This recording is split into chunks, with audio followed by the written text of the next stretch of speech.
Yo?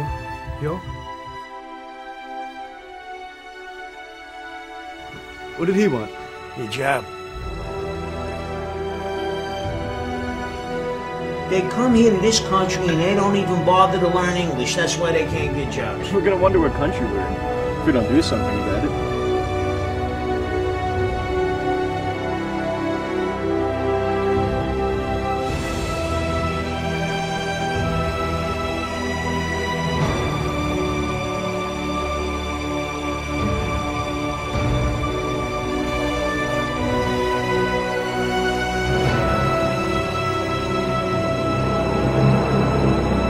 Justice system in this country. These damn wetbacks are screwing up America. Hello, darlings. Welcome back to Cognac's Corner. I'm Cognac Wellerlane, and we are here with Helen Proimos at the World Bar in the Trump Towers.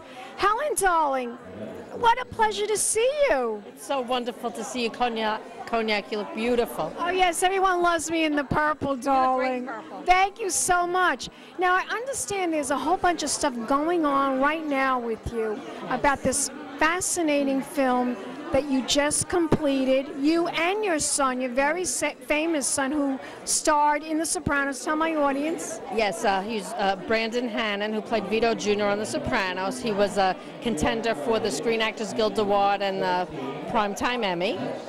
And we have a new film called Taught to Hate. And he plays my son, and I play the mother. And it was inspired by the Marcelo Lucero murder on Long Island of an Ecuadorian immigrant by teenagers. Oh, fascinating. Now, I understand that this is so controversial that there has even been a verdict that was actually declared today that this young man is going to prison now for 20 years. And he's only, what, 17, 18 years old? 17 years old, and yes, he was found guilty of manslaughter involving a hate crime. So the sentencing is later on, but he is guilty of that and other charges. He wasn't the only boy involved in the murder. There were 6 other teens. Wow. Yeah, but you know, the whole idea of the movie is that none of us are born to hate. We're taught to hate from what we hear at home, from what we might hear from friends. And we actually show the movie not only in film festivals, but we show it in schools as a learning device. And a lesson, a teaching lesson for children. Yeah, and you can't believe we go to colleges and we go to high schools, and in the conversations after we show the film, there's always a different topic that comes up that we can discuss, and it's really good. Now, I understand in the film it's very different from the real story, where he actually kills the victim by knifing him. Am I correct in saying that? Yes, in real life that is what happened, and I can't give away the ending, but it's only inspired by the story.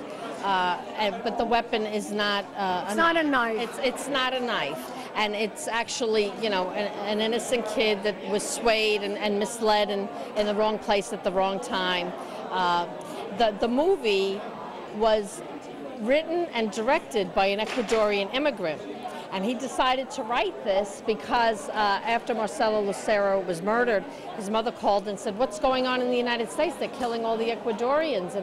And he said, "No," he said, "You know, basically all the people in the United States that I have met are wonderful people." And he said, "What can I do to try to help?" And he wrote this movie and directed the movie, and he spent all his money making the movie. And we actually submitted it into the Academy Awards this year. Oh, that's amazing. Yeah, we went to Hollywood and we premiered it there in LA. And how long is the film? It's 25 minutes. It's a short film, and we just won the Award of Excellence at the Indie Fest in California. That's amazing. Yes. Tell my audience, how were both you and your son approached to be cast in this film? Okay.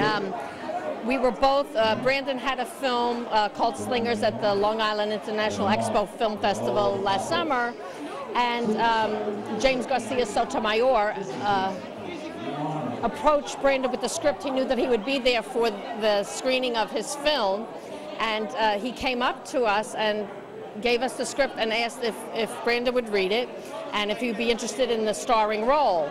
So we didn't read it immediately because we were involved with the festival, but we did read it, and it was so well written. And I showed it to Brandon. I read it first because I always read the scripts first. And Brandon read it. He thought it was great, and he couldn't believe that people were killing other people because of their race. That was foreign to him, which was a good thing. But he thought that not only was it a good role for him, but that he could do a good thing by being this character, you know. And that's how it started. And then I came on as the mother because the mother, yes. I trained Brandon. Well, you're his mother. What better person to train him, right? You know, and I have a lot of production experience, so I ended up coming on as a producer as well. And I'll tell you another twist. We wanted to have the movie done in time to screen on the anniversary of Marcelo Lucero's death, the first anniversary. And we got so caught up making the movie and bringing it to California, and we had it in the Long Island International Latino Film Festival, and Marcelo Lucero's brother, Josello, was there. And only then did we realize that we got our wish. It was screened exactly on the first anniversary of his death. So it was almost like an homage to him. Yes, you get chills, right? Yeah, I do get chills just thinking about that. And when his brother saw the film, he loved the film because he thought that it could do a lot of good. Because even now, unbelievably, the family doesn't want a lot of hatred. They want, you know, peace, and they forgive. Can you believe how big these people are? They forgive. It's unbelievable how they could forgive, but I mean, they're religious people. Yes. Yeah, that's why. That's why. Yes. So it's really heartbreaking and heartwarming. I want you to tell my audience if they want to find out more information about this film. Where can they go on the internet? Yes, they can go to www.taughttohate.com, or they can go to Brandon's website because the trailer is on there in the press, and that would be www.brandonhannan, BRANDONHANNAN.com. Thank you, darling. Thank you so much. I want to say one more thing. James Garcia Sotomayor wrote the script along with Rich Caban, so I didn't want to leave him out. Fabulous. We'll be back in a moment, darling. Some more celebrity interviews. Keep watching Pink Champagne. I said cognac, ooh, ooh. I said cognac, ooh, ooh, ooh. I'm a bubbly blonde, fabulously dressed to impress. One of a kind girl. This has been a Crybaby Productions, darlings.